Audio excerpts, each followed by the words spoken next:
What do you get when a doctor, a lawyer, and a former wartime nurse become entangled in a murder mystery? You get the plot for David O. Russell's new movie, Amsterdam. It stars Christian Bale, John David Washington, and Margot Robbie. It also has a large ensemble of very prominent actors, from Taylor Swift to Robert De Niro.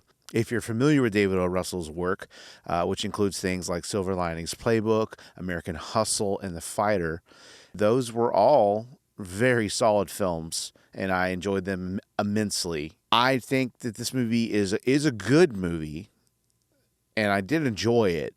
But when I compare it to other David O. Russell works, this one definitely just didn't quite hit the mark for me. And I think a lot of it comes down to the movie just having some issues with too much of a cast. Like, there's just so many actors coming in and out throughout the whole movie that it feels like a little too much. The movie uses a lot of narration, which is fine, but I think it really is meant to kind of help keep the movie glued together, and it's just because there's so much happening.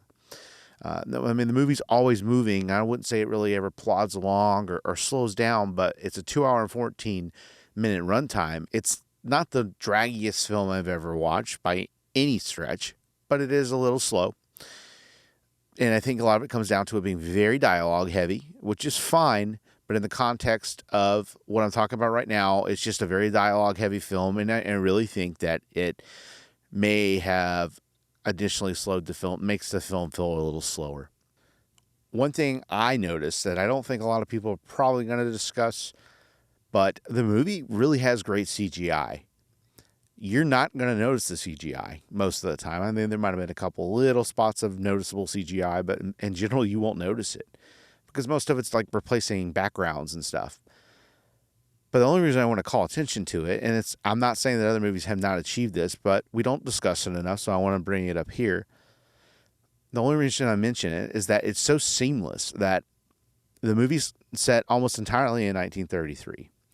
And I really feel like it was set in 1933. Like, it feels believable, and it's because of such good visual effects. They really knocked it out of the park, I think, there. I never thought about it once, other than, again, maybe one little small thing because of Christian Bale's character having a glass eye. I think I saw some CGI there that was noticeable. But in general, I knew I was seeing some CGI in a couple spots because there's no way that they weren't. But it looked real. It looked 100% real. And if I didn't think about it, I would have never noticed it. So, as I said earlier, I do like the film. I don't want to give misgivings that I don't like the film. I think my mindset is that who's going to like this film? This is not going to be the Silver Linings Playbook, successor in terms of performance for David O. Russell. There are going to be a lot of people that don't like this movie. There are going to be a lot of people that think this movie's boring. The humor, a lot of the times, is pretty deadpan. I like the humor, but a lot of people are going to think that it's close to almost being a little dry. But, that was a creative decision. They did this on purpose. But the movie features that type of humor throughout. And I don't know if that's going to work for everyone. There's going to be a lot of people that don't like that. But there's still a lot to love here. The movie itself, in terms of, again, I talk about the ensemble cast and it being a little distracting. It is, but at the same time, it's cool to see so many great actors in this movie.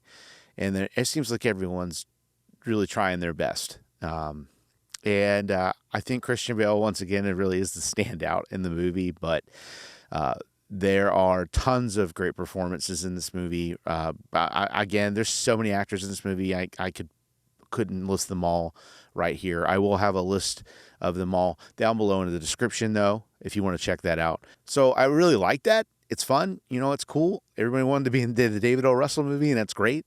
But I think, it did come at a detriment to the film just a little bit because there's just so many characters. It almost feels like it needed to be reined in a little bit more. I think David O. Russell fans are going to like the movie. It may not be their favorite. It certainly was not mine. But David O. Russell fans will probably like this movie. It's got his style all over it. It's definitely a David O. Russell movie. He wrote the movie and as well as directed it. So I know that there's going to be fans of the movie that are going to like it. No doubt about that. But I don't think a general audience is going to enjoy this movie. I think most people that don't go see movies a lot at the theater and are not big film fanatics, most of them are not going to enjoy this. So those are just my thoughts. Maybe I'm way off base here, but let me know down in the comments. I'd appreciate it. And if you like this review, go ahead and click that like button. And if you're not subscribed, consider subscribing. I would certainly appreciate it. I'm a small channel here, and I'm trying to grow, but, whatever. I'm just doing this because I like it, so it's all good. And anyway, I appreciate you watching this video. If you made it to the end, thanks for watching, and I'll catch you on the next one. Bye. Hey, you made it to the end of the video. Congratulations. If you like this type of content, don't forget to subscribe. If you want to see my latest review, you can check that out right here. And if you like vocal covers, well, I have a vocal cover channel. You can check that out over here. Thanks for watching, and I'll catch you on the next one.